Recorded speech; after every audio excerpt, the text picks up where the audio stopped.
Hi guys, welcome back to my channel. My name is Sana. You are watching Sana Tech YouTube channel. In this video, I am going to teach you how to fix stuck on guided access mode on iPhone after iOS 17 update without wasting any time. Let's start this video.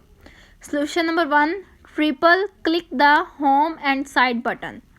Triple click the home or side button according to you iPhone model.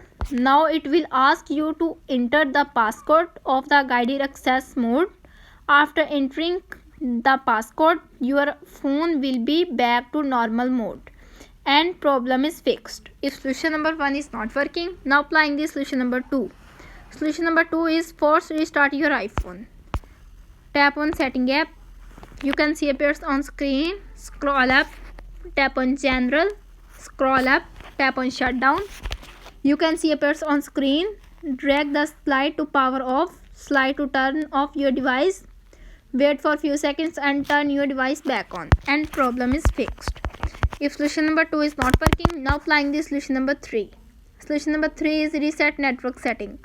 Firstly, tap on setting app. You can see appears on screen. Scroll up, tap on general, scroll up, tap on transfer reset iPhone, tap on reset setting, tap on reset network settings. Enter your iPhone passcode. You can see appears on screen. Reset network settings. This will delete all network settings, returning them to factory defaults. Tap on reset network settings to confirm this action and problem is fixed.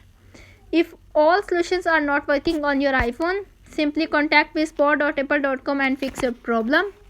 How to fix stuck on guided access mode on iPhone after iOS 17 update is successfully. That's it. If the video helpful to you, please don't forget to share and subscribe my YouTube channel. Thanks for watching.